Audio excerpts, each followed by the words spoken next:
Vous souhaitez assurer votre avenir professionnel dans le secteur du marketing commercial et de l'expérience client ? À Saint-Dizier, Optima Business School dispense un bachelor fait pour vous. La pratique est au centre de notre apprentissage grâce à des intervenants hautement qualifiés. Plus d'informations au 06 80 40 38 13.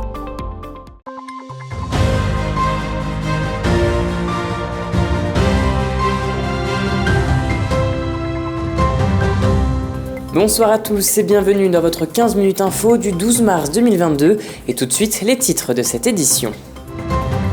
Une cérémonie en hommage aux victimes du terrorisme s'est déroulée hier dans toute la France. Dans la Meuse, un habitant a été médaillé. Depuis plusieurs années, le club de foot d'Éclaron accueille de nombreux enfants au sein de son école de foot, mais ils font face à une problématique, celle des ados et étudiants. Et voilà pour les titres. Le 11 mars est une journée de commémoration qui a été instaurée en France par le décret du 7 novembre 2019. Elle a été organisée pour la première fois en 2020. Elle rend hommage aux victimes de tous les attentats ayant touché la France depuis les années 1970. Cette date est celle de la journée européenne de commémoration des victimes du terrorisme. Elle fait référence au 11 mars 2004, date de l'attentat djihadiste de la gare d'Atocha à Madrid, qui a fait 192 morts et plus de 1500 blessés. Dans la Meuse, la préfète a reçu des victimes et rescapés d'attentats. Écoutez. Depuis 2020, chaque année a lieu cette journée qui permet de rendre hommage aux victimes du terrorisme et aux personnes qui, à ce moment-là, leur ont porté secours. Dans le besoin, parfois, certains ont été blessés et portaient même secours à d'autres victimes. Nous avons aujourd'hui mis à l'honneur 2 Meusiens qui ont été victimes de 2 attentats différents. L'un d'entre eux avait déjà été décoré. J'ai décoré le second et c'était une façon, 45 ans après l'attentat qui était survenu pour lui, 45 ans après, de lui rendre cet hommage de la nation. Et passons à présent à notre image du jour, puisque la préfète de Haute-Marne, Anne Cornet, accompagnée des 2 sous-préfets de Saint-Dizier et de Langres, ainsi que du maire de Chaumont, Christine Guimy, ont rendu hommage aux victimes des attentats. Les élèves du lycée Bouchardon de Chaumont ont lu 2 textes, un de Victor Hugo et l'autre d'Antoine Léris, pour rendre eux aussi hommage aux victimes du terrorisme. Et puis du sport pour conclure cette édition, l'US Éclaron a ouvert depuis de nombreuses années une école de foot. L'objectif était d'accueillir les enfants du village autour de ce sport et créer du lien social. Mais le club a envie de progresser et vise désormais le label. Mais malheureusement, il fait face à de nombreuses problématiques. Regardez ce public reportage.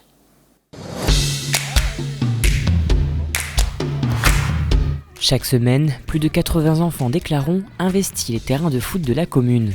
L'école de foot destinée aux enfants âgés de 5 à 19 ans a pour objectif de prendre du plaisir, progresser et s'épanouir grâce au football. Mais le défi majeur que rencontre le club est de garder des adolescents au sein de cette école. Accueillir des enfants, on a toujours su le faire.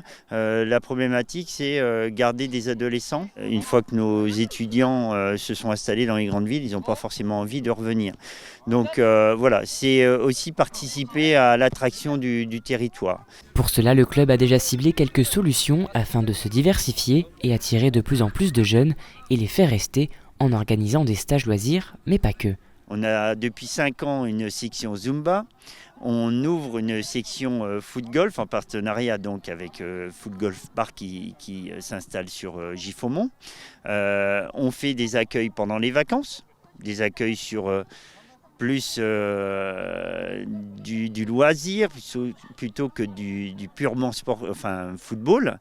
Pour les aider, le club peut compter sur Jordan Lamant, un étudiant en STAPS qui effectue un BMF, un brevet moniteur de football. Il peut ainsi apporter ses connaissances théoriques au sein de l'association sportive. Ça permet d'encadrer au maximum les jeunes. J'ai une formation à côté, je m'instruis, j'essaie de comprendre les jeunes aussi et j'essaie de leur donner un maximum de connaissances que j'ai pu acquérir lors de mon parcours.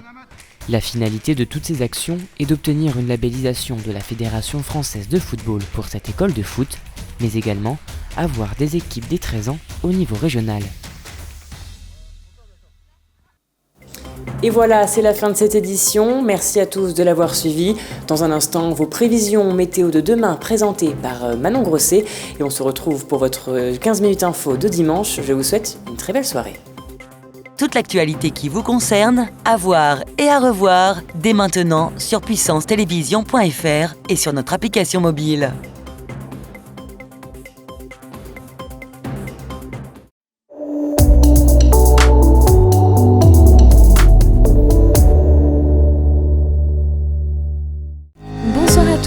On commence cette météo avec la carte de France. Demain, le temps sera pluvieux sur l'ensemble du pays avec quelques éclaircies à Nice. Côté température, comptez 12 degrés de maximale à Nantes, Bordeaux et Toulouse. Pour les minimales, on attend 5 degrés à Bourges, Dijon et Metz. Du côté de nos villes et départements, on attend de la pluie sur l'ensemble du territoire. Côté température, on annonce 5 degrés de minimale à Commercy et Langres et jusqu'à 11 degrés de maximale à Vitry-le-François, Saint-Dizier, Bar-le-Duc et Verdun. Demain, dimanche 13 mars, nous fêterons les Rodrigues. Nous gagnerons 4 minutes de soleil qui se couchera à 18h52. L'information continue sur puissancetélévision.fr et sur notre application mobile. Passez une très belle soirée.